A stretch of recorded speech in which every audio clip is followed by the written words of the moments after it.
In the heart of West Africa, where the Sahel winds carry both dust and dreams, a young captain became the hope of millions.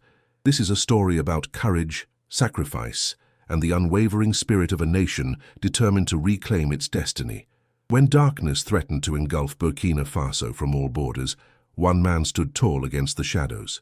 Ibrahim Traoré, the youngest president in the world, made a decision that would change everything. In a single night, the smuggling routes that had fed terrorism for years collapsed. But behind this moment of triumph lies a journey of tears, blood, and unshakable faith. This is the story of the lightning fence that protected a nation's dreams. Before we begin this incredible story, do not forget to like this video, subscribe to the channel, and tell us in the comments where you are listening to this story from.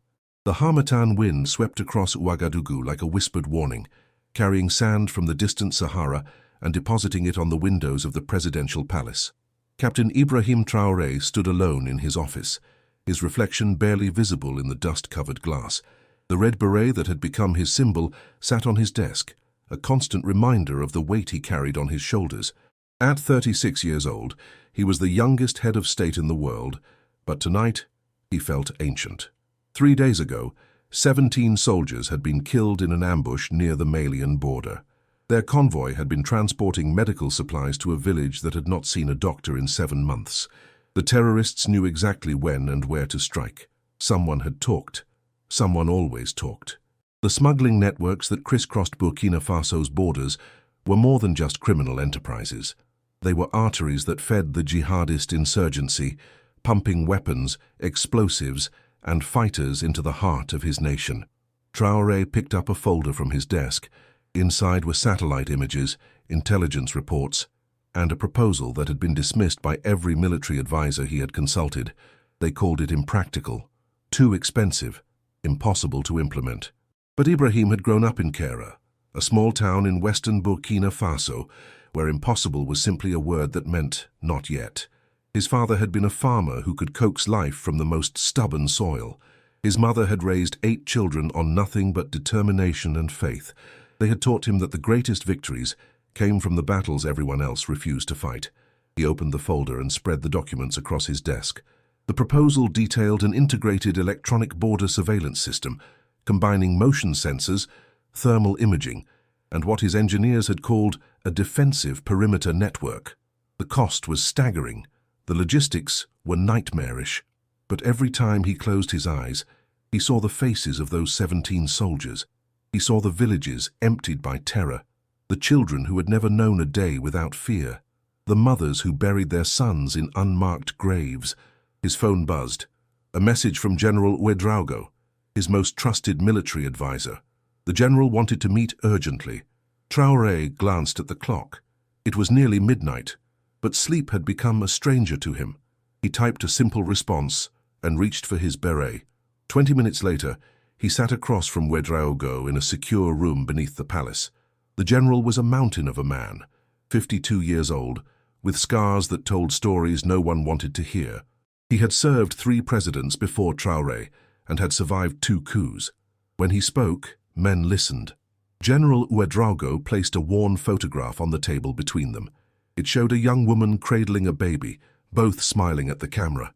The picture was faded with age and handling. Traoré recognized the pain in Ouedraogo's eyes.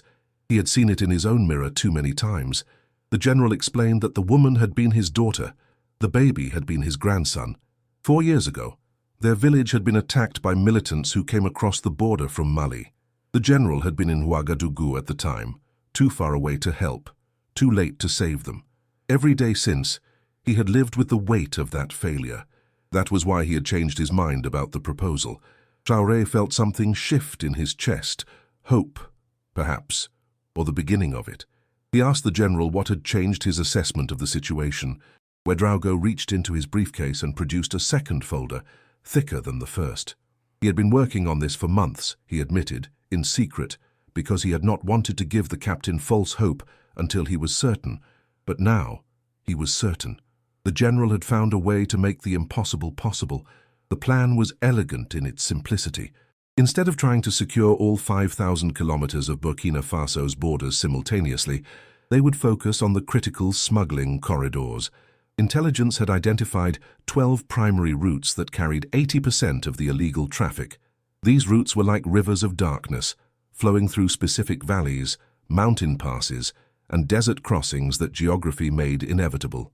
The defensive perimeter network would not be a wall. It would be a webray, a series of interconnected surveillance posts linked by motion sensors and backed by rapid response units. The centerpiece would be what the engineers called the lightning fence, an electrified barrier that would seal the most critical choke points. It was named for both its appearance at night and for the speed with which it would change everything. Traoré studied the documents in silence. The plan required resources Burkina Faso did not have, allies it was not certain of, and a level of secrecy that seemed impossible in a country where information leaked like water through sand. But as he read, he began to see what Ouedraogo had seen. This was not just a military operation. It was a statement. It was a declaration that Burkina Faso would no longer be a victim. He looked up at the general, a question in his eyes. Ouedraogo understood without words being spoken. He confirmed that he had already begun making the preparations in secret. They could be operational within 3 months if the captain gave the order. Ibrahim Traoré placed his hand on the photograph of Ouedraogo's daughter and grandson. He made a promise that night, not just to the general, but to every Burkinabe who had lost someone to the violence that flowed across their borders. He swore that they would build this system. They would seal those routes, and they would show the world what Burkina Faso was capable of when it refused to surrender. The captain reached for his pen and signed the authorization document. As his signature dried on the paper, neither man could have known that they had just changed the course of history. Dr. Aminata Sawadogo had not slept in 37 hours. Her laboratory at the University of Ouagadougou was cluttered with circuit boards, half-finished coffee cups, and the persistent hum of computers running complex simulations. At 41 years old, she was one of the most brilliant electrical engineers in West Africa. But right now, she felt like a student who had failed her most important exam. The prototype on her workbench was supposed to be the heart of the lightning fence system, a sensor array capable of detecting human movement at 200 meters, distinguishing between a smuggler and a wandering goat, and transmitting that information instantaneously to the nearest response station. On paper, it was revolutionary. In practice, it kept catching fire. Her assistant, a young man named Boubacar who had graduated top of his class, approached hesitantly with another cup of coffee. He suggested that perhaps they should take a break, that they had been at this for days and their minds needed rest. Aminata shook her head without looking up from the smoking remains of her latest attempt. She could not rest, not when she knew what was at stake. Her brother had been one of the 17 soldiers killed in that ambush. Sergeant Amadou Sawadogo, 29 years old, father of 2, killed because someone had sold information about his convoy to terrorists. When General Ouedraogo had approached her about this project, she had agreed instantly. This was not just an engineering challenge, this was personal. The problem was the power supply. The Sahel region was not kind to electronics. Temperatures could swing from 47 degrees Celsius in the day to near freezing at night.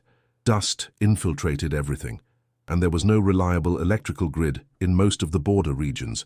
Her sensor array needed to be self-sustaining, drawing power from the sun during the day and storing enough to operate through the night. Boubacar sat down across from her, ignoring her dismissive gesture.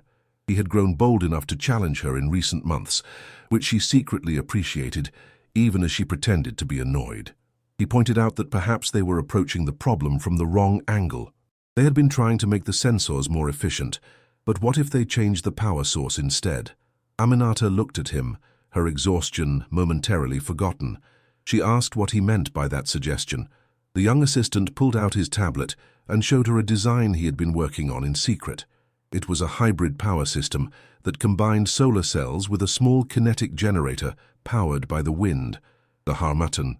That relentless wind that made life so difficult in the Sahel could become their ally instead of their enemy. For the first time in days, Aminata smiled. She called Boubacar brilliant and ordered him to show her everything he had developed. They worked through the night, their exhaustion forgotten in the excitement of breakthrough. By dawn, they had a new prototype that not only worked, but exceeded their initial specifications. The sensor array could now operate continuously, for 72 hours without sunlight. and the wind-powered backup ensured it would never run out of power as long as the harmattan blew. But there was still one problem. They needed to manufacture 500 of these units in less than 3 months, and they did not have the facilities to do it. The obvious solution would be to contract with a foreign manufacturer, but that would create exactly the kind of security leak they needed to avoid. Aminata made a phone call. An hour later, she was sitting in the office of Monsieur Traoré, the owner of the largest electronics factory in Burkina Faso. His facility primarily produced simple radios and mobile phone chargers, but he had the equipment and the workforce to do much more. Traoré was a portly man in his 60s, skeptical and cautious, qualities that had kept him in business for 30 years. He examined the prototype with undisguised curiosity, turning it over in his hands, testing its weight and balance. Finally, he set it down and leaned back in his chair. He admitted that it was impressive work, but he pointed out that manufacturing 500 of these in 3 months would require him to shut down his regular production lines. That was a significant financial risk for a project he knew nothing about. Aminata had anticipated this objection. She placed a document on his desk. It was a government contract, signed by Captain Traoré himself, guaranteeing payment and offering tax incentives that would more than compensate for any losses. Traoré read the document carefully. When he looked up, there was something new in his eyes. He said that his son had been a soldier, past tense, lost to an IED near the Niger border 2 years ago. He asked when they could start working on this project. They began the next morning. Traoré proved to be not just a businessman, but a patriot who threw himself into the project with remarkable dedication. He reorganized his entire facility, brought in additional workers, and personally supervised the quality control process. Within 2 weeks, the first batch of completed sensors rolled off the assembly line. But Aminata knew that the sensors were only part of the challenge. They needed to be integrated into a larger system, connected to communication networks, and linked to response units that did not yet exist. She was building the nervous system of the lightning fence, but the body still needed to be created. That was when General Ouedraogo introduced her to Major Diallo, the man who would be responsible for the military component of the operation. Their meeting would set in motion a chain of events that none of them could have anticipated. Major Seydou Diallo stood on a rocky outcrop overlooking the town of Dori, watching the sunset paint the Sahel in shades of orange and purple. Behind him, 100 soldiers waited in formation, men and women who had volunteered for a mission they knew almost nothing about. They trusted him. That trust weighed on him like a physical burden. Dori was the capital of the Sahel region, the northernmost part of Burkina Faso, where the country touched the edge of the Sahara. It was also the epicenter of the insurgency, the place where terrorist groups operated almost openly, where government authority had retreated to the point of invisibility. For 3 years, the people of Dori had lived in fear, caught between militants who demanded their loyalty and security forces too weak to protect them. Major Diallo had grown up in Dori. His father still lived there, an old man who refused to leave his ancestral home despite the danger. Every time Seydou visited, he saw more empty houses, more shops with their shutters permanently closed, more graves in the cemetery on the edge of town. The Dori of his childhood, vibrant and full of life, was becoming a ghost. That was why he had accepted this mission. When General Ouedraogo had explained the lightning fence project, Seydou had immediately understood its significance. This was not just about technology or military strategy. This was about giving his people their home back. His soldiers were a diverse group, drawn from different regions and ethnic backgrounds. There were Mossi from the Central Plateau, Fulani from the east, Gurunsi from the south. Some were seasoned veterans who had seen too much combat. Others were young recruits, barely old enough to shave, their eyes still bright with idealism. What united them was a determination to make a difference. The first phase of their mission was reconnaissance. They needed to map the smuggling routes with precision, identifying every path, every crossing point, every safe house used by the networks. This information would determine where the sensors would be placed and where the rapid response units would be stationed. Seydou had divided his force into small teams of 5, each led by a sergeant with local knowledge. They would fan out across the border region, moving quietly, observing everything, engaging no one unless absolutely necessary. The success of the entire operation depended on secrecy, and secrecy depended on discipline. Before dismissing his soldiers, he gathered them around for a final briefing. He told them that what they were about to do would be dangerous. The people they were gathering intelligence on would kill them without hesitation if they were discovered. But he also told them that they were fighting for something greater than themselves. They were fighting for the children who deserve to grow up without fear, for the farmers who deserve to work their land in peace, for the mothers who deserve to see their sons come home. One of the young soldiers raised her hand. Sergeant Fatimata Ouedraogo, no relation to the general, was 24 years old and had already earned a reputation for bravery during the defense of a village near Djibo. She asked the major what would happen if they were captured. Seydou met her eyes directly. He told her that they would not be captured. They were better trained, better motivated, and smarter than their enemies. But if the worst happened, they would die knowing they had served their country with honor. That was all any soldier could ask for. The teams deployed that night, slipping into the darkness like shadows. Seydou went with the team assigned to the most dangerous sector, the tri-border area where Burkina Faso, Mali, and Niger converged. This was where the JNIM terrorists had their strongest presence, where smugglers moved with impunity, where the Burkinabe state had essentially ceased to exist. For 2 weeks, they lived like ghosts. They moved at night, hid during the day, and communicated only through encrypted radio bursts. They mapped dozens of smuggling routes, photographed hundreds of suspicious vehicles, and identified several key figures in the trafficking networks. The intelligence they gathered was invaluable. But on the 15th night, everything went wrong. They had been observing a suspected weapons cache in an abandoned gold mine when Seydou's radio crackled with an urgent message. One of his other teams had been compromised. 3 soldiers were down, 2 more were wounded, and the survivors were pinned in a ravine with terrorists closing in from multiple directions. Seydou made a decision that would later be criticized by some and praised by others. He abandoned his observation post and led his team on a forced march through enemy territory to reach the trapped soldiers. It took them 4 hours, moving through terrain that should have been impossible to traverse at night. When they arrived, the situation was desperate. The survivors were out of ammunition, 2 of them bleeding from wounds that needed immediate attention. The terrorists had called for reinforcements and were preparing a final assault. What happened next became legend in the Burkinabe military. Major Diallo's team hit the terrorist position from behind with such ferocity that the attackers broke and fled within minutes. In the chaos, Seydou personally carried one of the wounded soldiers 3 kilometers to the evacuation point, running through the darkness with a man on his back while bullets whipped past his head. All surviving soldiers made it home. The intelligence they had gathered remained secure. And Major Seydou Diallo became a symbol of the dedication that would make the lightning fence possible. Minister Pauline Yameogo had spent 30 years in Burkina Faso's foreign service, navigating the treacherous waters of international diplomacy with a combination of charm, intelligence, and ruthless pragmatism. At 63 years old, she had served under 4 different presidents and survived 3 coups. Nothing surprised her anymore. Until Captain Traoré called her into his office and explained what he needed. The lightning fence project required components that Burkina Faso could not manufacture domestically. Specialized cables, high-capacity batteries, and certain surveillance equipment had to be imported. But the usual channels were too slow and too leaky. Information about large government purchases invariably found its way to people who should not have it. Minister Yameogo listened to the captain's explanation with growing concern. He was asking her to negotiate secret procurement agreements with foreign suppliers, moving millions of dollars worth of equipment into the country without anyone noticing. This was not diplomacy. This was espionage. But then Traoré showed her something that changed her perspective.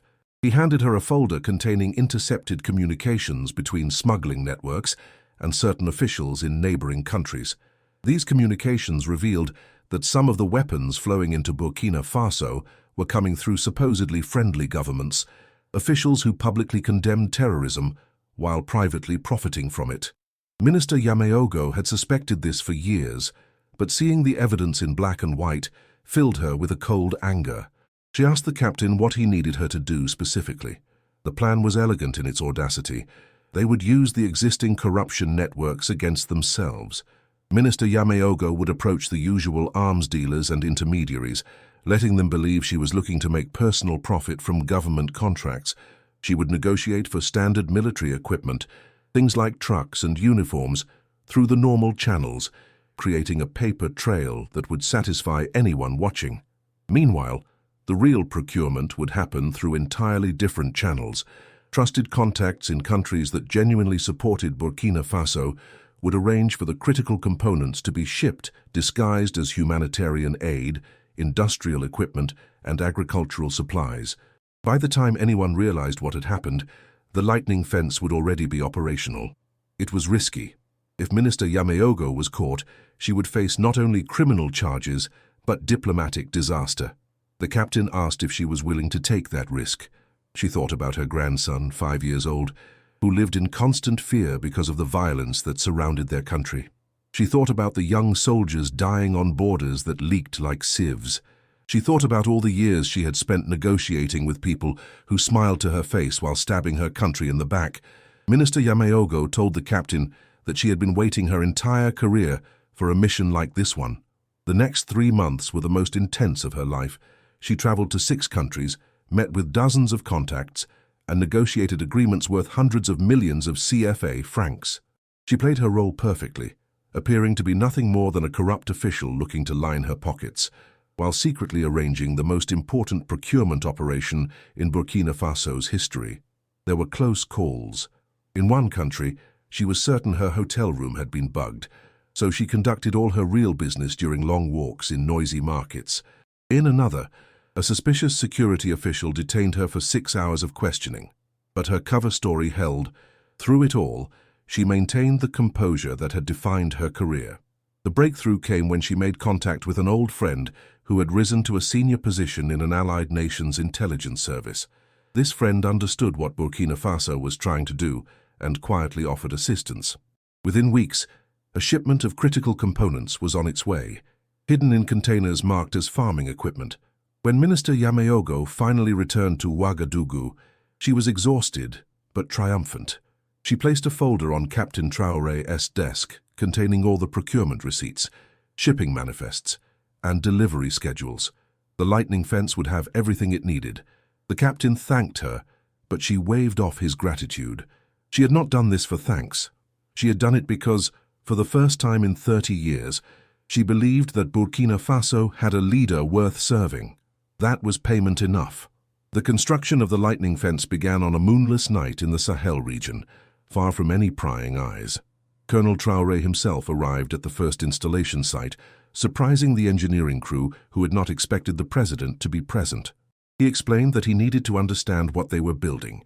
He could not lead a project he did not comprehend with his own hands, so that night he worked alongside the construction teams, digging holes for sensor posts, connecting cables, and learning the system from the ground up.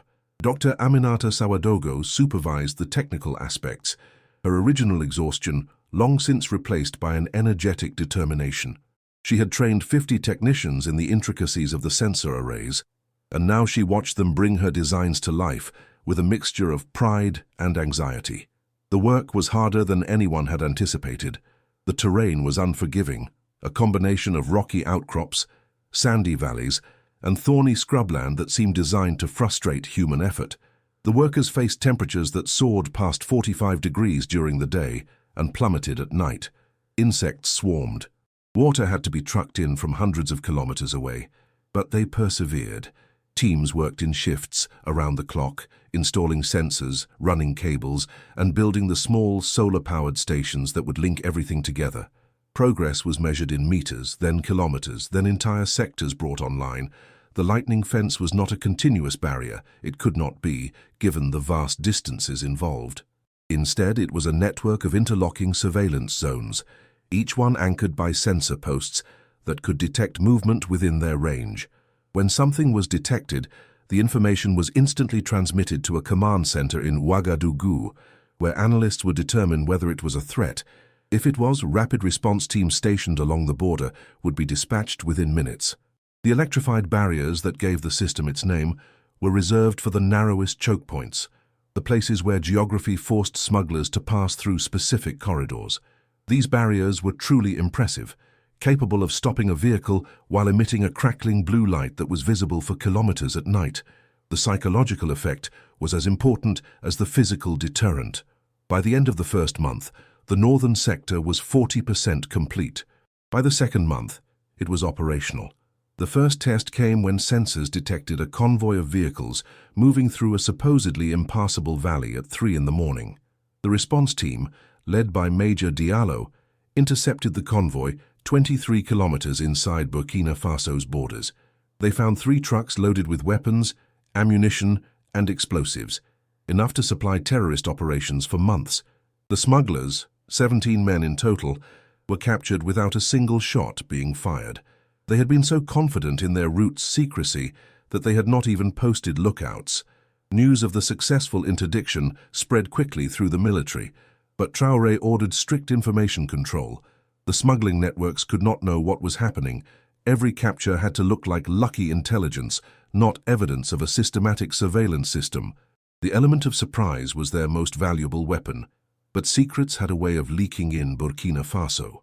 3 weeks after the first interdiction, Captain Traoré received a report that chilled him to the bone.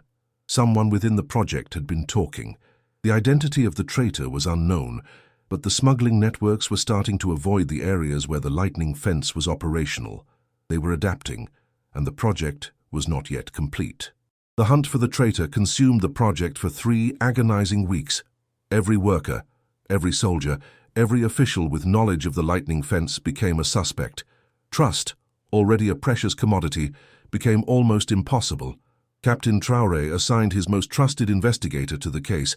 Lieutenant Rasmane Compaoré was a former police detective who had joined the military after his unit was disbanded for being too effective against organized crime.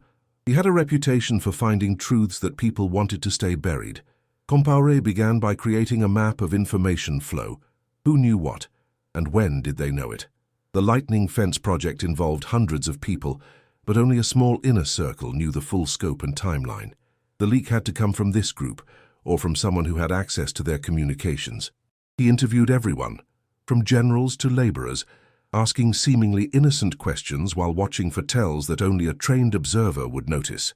Most people passed. Some triggered his suspicions, but suspicion was not evidence, and accusing the wrong person could be catastrophic. The breakthrough came from an unexpected source. Dr. Aminata Sawadogo noticed that one of her technicians had been receiving unusual phone calls, stepping away from work at odd hours, speaking in hushed tones. She reported her concerns to Compaoré, who began surveillance. The technician, a young man named Issouf, turned out to be the traitor's courier, not the traitor himself. He was being blackmailed. His sister had been kidnapped by smugglers months earlier, and they had promised to kill her if he did not provide information. Issouf had been passing notes through a dead drop in Ouagadougou's central market. When Compaoré arrested him, Issouf broke down completely.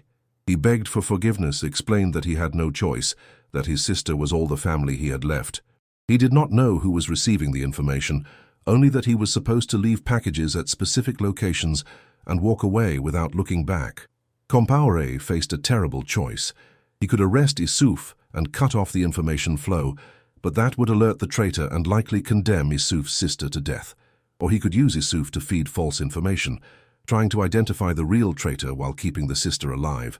He brought the decision to Captain Traoré. The captain listened in silence, then asked a question that revealed the depth of his character. He asked whether there was any chance of rescuing the sister. For 2 days, Lieutenant Compaoré's team tracked the dead drop location, identifying the courier who collected Issouf's packages. That courier led them to another and another, until they finally traced the chain back to its source. The information was going to a regional police commander named Boukari Zongo, a man who had been publicly praised for his anti-smuggling efforts while secretly running a smuggling operation of his own. The raid on Zongo's compound recovered not only evidence of his treason but also information about where Issouf's sister was being held. A rescue mission was organized within hours.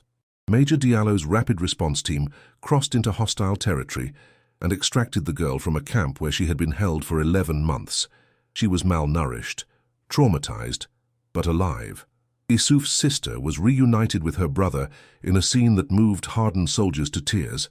The young technician fell to his knees, begging Captain Traoré for forgiveness, promising to spend the rest of his life making amends. The captain raised him to his feet and told him that he had already been forgiven.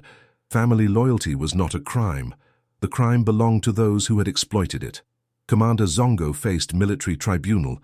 His contacts were rolled up, their networks dismantled. The information leak was sealed, but the damage had already been done.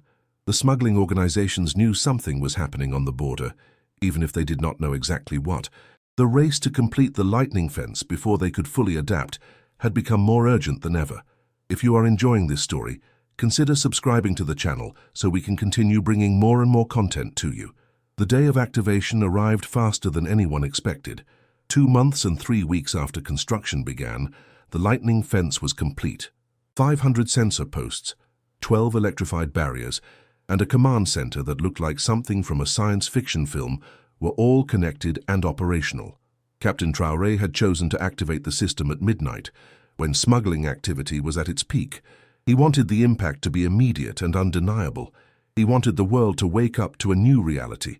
The command center was located in a secure bunker beneath Ouagadougou's military headquarters. Its walls were lined with screens showing real-time data from every sector of the border. Analysts sat at consoles, their faces illuminated by the glow of monitors. The tension in the room was thick enough to cut. Everyone who had contributed to the project was present for this moment. Dr. Aminata Sawadogo stood by her sensor displays, watching numbers that only she fully understood. General Ouedraogo monitored the military response teams, ready to give orders at a moment's notice. Major Diallo coordinated from the field, positioned with his soldiers at a strategic interception point. Minister Yameogo watched from the diplomatic communications station, ready to manage international fallout. At exactly midnight, Captain Traoré gave the order to activate the system. A technician pressed a sequence of buttons. For a moment, nothing seemed to happen. Then the screens exploded with light. The sensors had detected 17 different incursions happening simultaneously along the border. 17 convoys, carrying everything from weapons to drugs to human cargo, were moving through what their operators believed were secure routes. The lightning fence saw them all. What happened next was later described as the most coordinated military operation in Burkina Faso's history. Within minutes, rapid response teams had intercepted 12 of the 17 convoys. The remaining 5 realized something was wrong when they saw the electric barriers come to life, crackling with energy that turned the night blue. 3 of them turned back. 2 tried to crash through and were stopped by barriers that their vehicles could not penetrate. By dawn, the results were staggering. 93 smugglers captured, 27 vehicles seized. Enough weapons to arm a battalion recovered. An estimated 400 million CFA francs worth of contraband prevented from entering the country. And for the first time in years, not a single successful border crossing by smuggling networks. The international reaction was swift and mixed. Some neighboring countries praised Burkina Faso's innovation. Others complained that the electromagnetic emissions from the lightning fence were interfering with their communications. Some accused Traoré of militarizing the border in a way that violated international norms. Others quietly asked how they could build similar systems of their own. But the most important reaction came from within Burkina Faso itself. When news of the activation spread, something changed in the national mood. For years, people had felt helpless against forces that seemed unstoppable. The terrorism, the smuggling, the constant fear had become accepted as facts of life. Now, for the first time, there was visible proof that these problems could be fought and beaten. In Ouagadougou, strangers hugged in the streets. In Dori, Major Diallo's father cried for the first time since his wife's death, tears of hope instead of grief.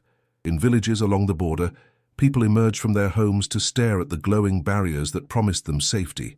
They called them the lightning fences, the guardian lights, the walls of protection. Captain Traoré watched the celebrations from his office window, his red beret in his hands. He allowed himself a moment of satisfaction, but only a moment. The lightning fence was operational, but the war was far from over. The smuggling networks would adapt, find new routes, develop new tactics. The terrorists would probe for weaknesses, test the system's limits. But tonight, his people could celebrate. Tonight, Burkina Faso had proven that it could protect itself. And that was worth everything. The smuggling networks did not take their defeat quietly. Within weeks of the lightning fence's activation, they began to fight back. The first attack came against a remote sensor post in the northeast sector. A team of militants overwhelmed the two-soldier guard force, destroyed the sensor array, and vanished before reinforcements could arrive. It was a warning, a demonstration that the lightning fence had vulnerabilities. More attacks followed. Posts were sabotaged, cables were cut, soldiers were ambushed. The smugglers had realized that they could not defeat the system technologically, so they were trying to destroy it physically. Captain Traoré convened an emergency meeting of his inner circle. The situation was grave. They could not possibly defend every sensor post across thousands of kilometers of border. The response teams were stretched thin. Morale was dropping as soldiers found themselves hunted instead of hunting. General Ouedraogo proposed a harsh solution. They should triple the guard forces, fortify every post, and create a network of patrol routes that would catch any attackers. But everyone knew this was impractical. They did not have enough soldiers, and spreading them thin would only create more targets. Dr. Aminata Sawadogo had a different idea. She had been analyzing the attack patterns and noticed that the smugglers were targeting specific types of posts, those that were most isolated and least defended. But the system was designed with redundancy. Each sector had multiple overlapping sensor zones. Destroying one post did not create a gap in coverage, it only reduced the system's sensitivity.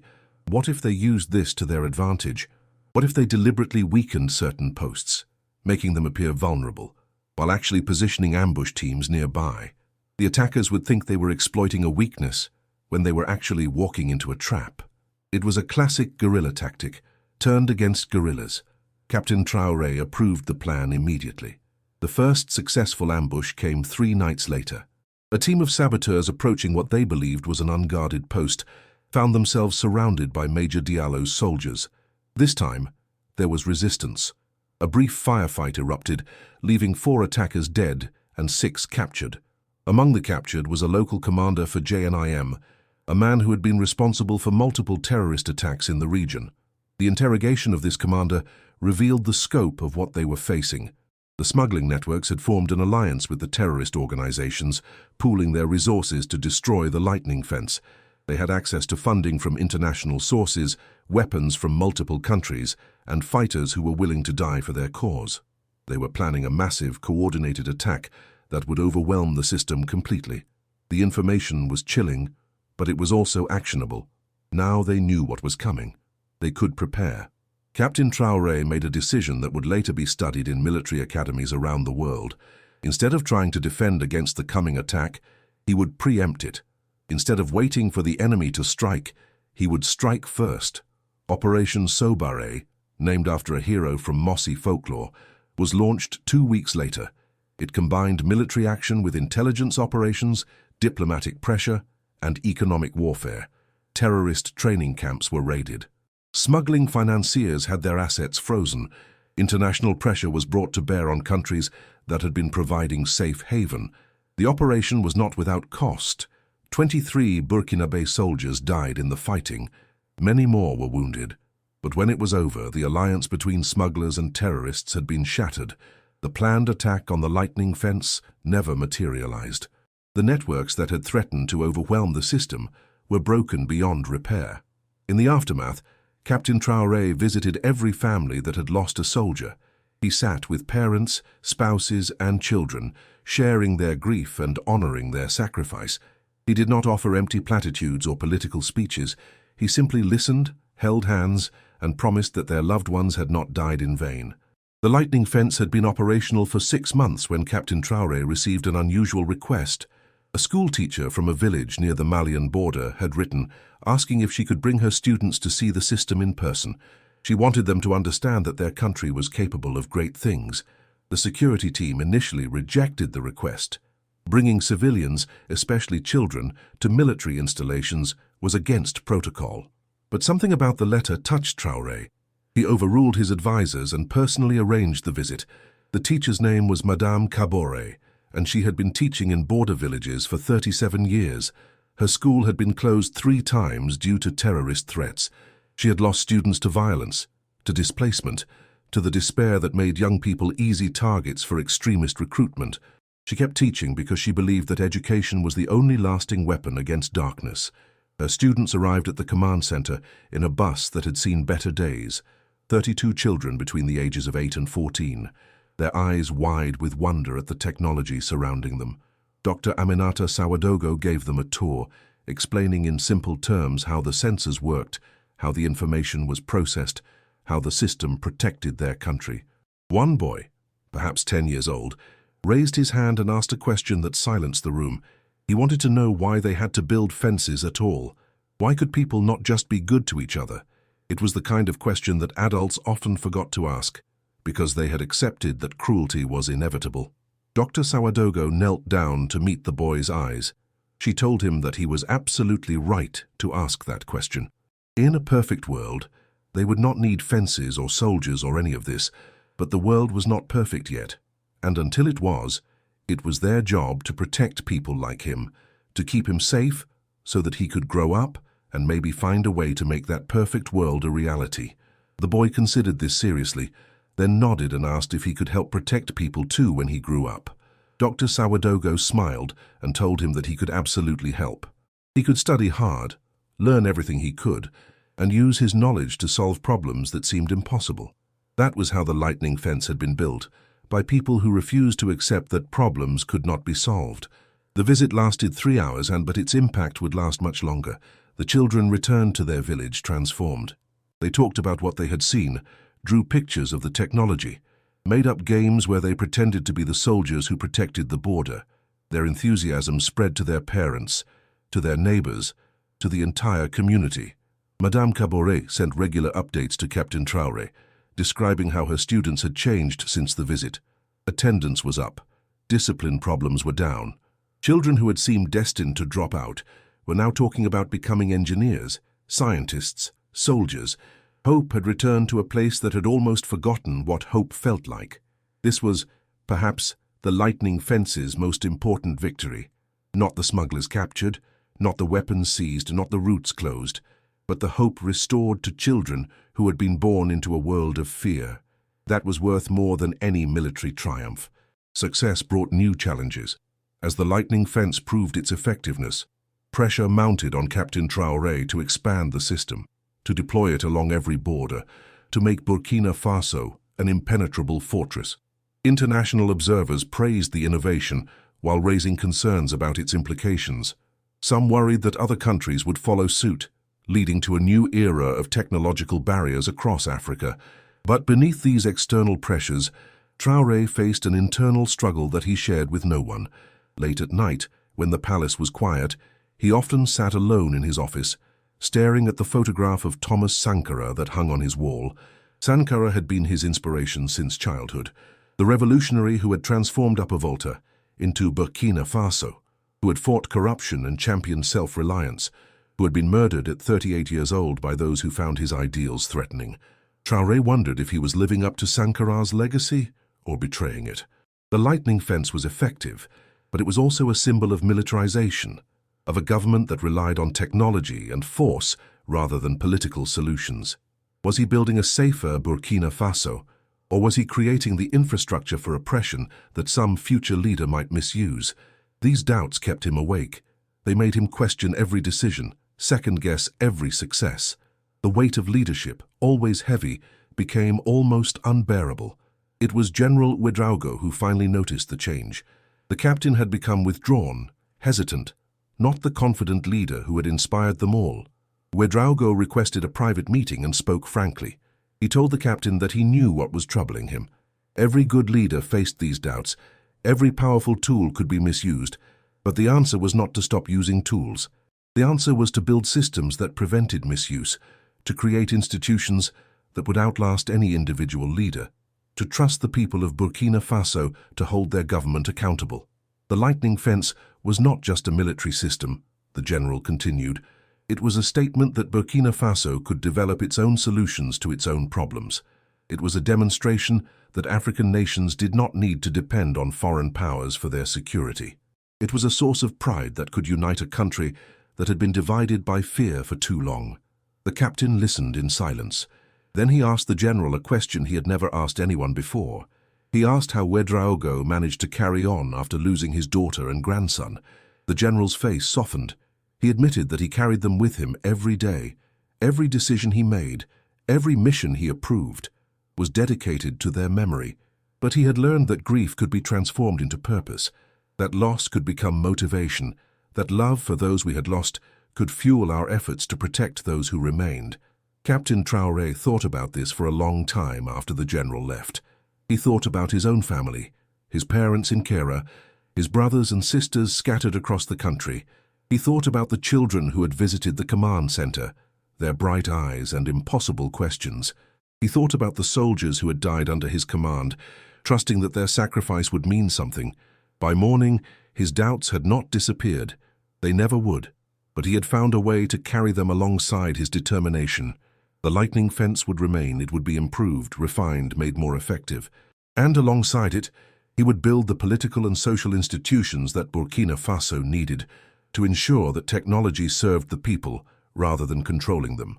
1 year after the lightning fence became operational, Burkina Faso held a national celebration.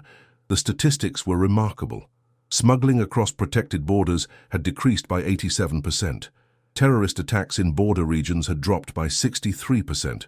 Thousands of weapons had been intercepted, countless lives saved, an entire criminal economy disrupted. But Captain Traoré wanted the celebration to focus on people, not numbers. The heroes of the lightning fence were not the statistics. They were the engineers who had built something impossible, the soldiers who had defended it with their lives, the diplomats who had secured the resources, the civilians who had believed when belief seemed foolish. The ceremony was held in Ouagadougou's central square, which had been renamed Place de la Résistance after the project's success. Thousands gathered, representing every region and ethnic group of Burkina Faso. Traditional drummers played alongside military bands. Children waved flags. The mood was festive but also reverent, a celebration tinged with awareness of the cost. Captain Traoré spoke simply, as he always did. He thanked everyone who had contributed, naming individuals who had gone above and beyond. Dr. Aminata Sawadogo, whose engineering genius had made the system possible. Major Seydou Diallo, whose courage in the field had inspired an entire generation of soldiers. Minister Pauline Yameogo, whose diplomatic skills had secured the resources they needed. General Ouedraogo, whose steadfast leadership had held everything together.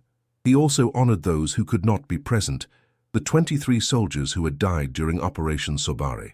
The countless civilians who had been victims of terrorism before the fence offered them protection. The generations of Burkinabe who had dreamed of a secure and prosperous nation without living to see it. Finally, he turned to the future. The lightning fence was not an end point, he said. It was a beginning. It had shown what Burkina Faso could achieve when its people worked together, when innovation combined with determination, when hope refused to surrender to fear. Now they had to build on this foundation. They had to create an economy that provided opportunities for everyone. They had to strengthen the institutions that protected rights and ensured justice. They had to prove that the security they had won was the foundation for something greater. The crowd responded with applause that seemed to shake the earth. In that moment, the pain and struggle of the past year seemed worth it. In that moment, Burkina Faso felt like a nation reborn. That night, Captain Traoré returned to his office and stood at the window, watching the celebrations continue in the streets below. His red beret sat on his desk, unchanged, a reminder of who he was and what he had promised. The wind from the Sahel brushed against the glass, carrying dust from distant places and dreams from countless hearts. Tomorrow there would be new challenges, new crises, new moments when everything seemed impossible. But tonight, he allowed himself to feel pride in what they had accomplished together. The lightning fence glowed on the borders of Burkina Faso, a web of light in the darkness, a promise kept and a foundation laid. Whatever came next, this moment could not be taken away.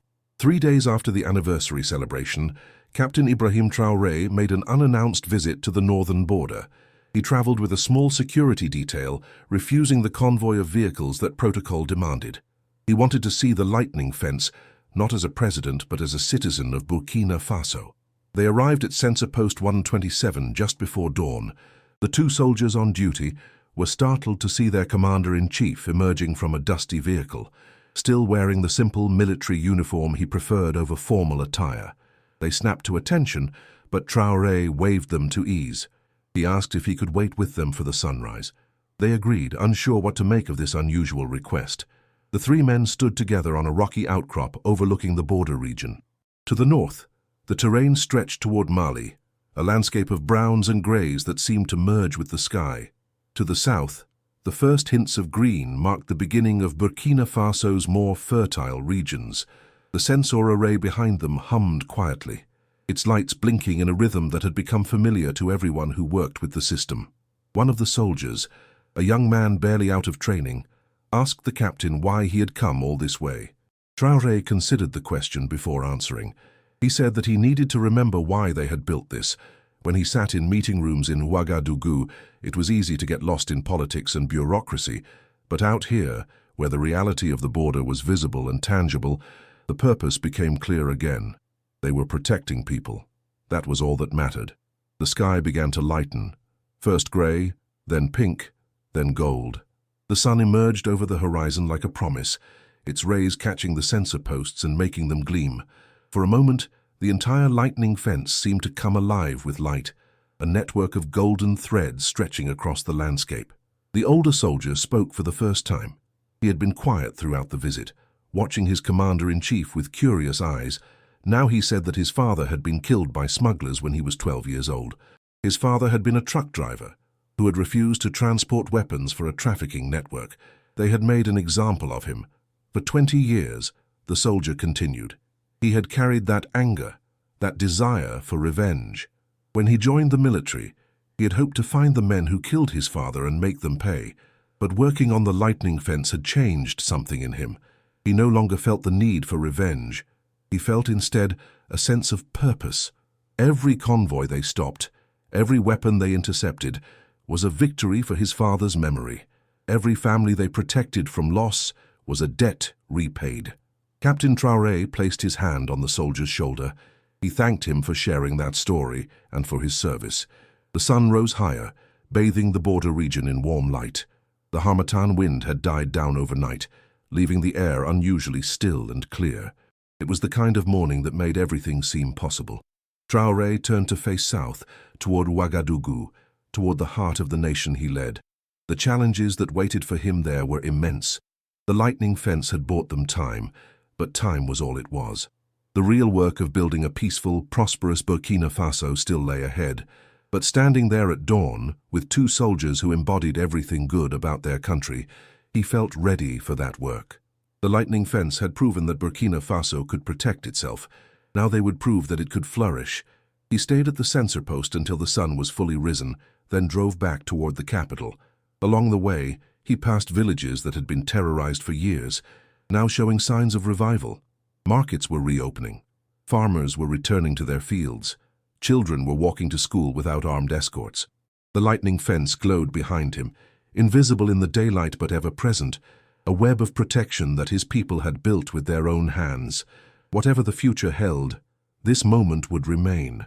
A nation had refused to be a victim. A leader had kept his promise, and the dawn had come, bright and golden, over the land of upright people.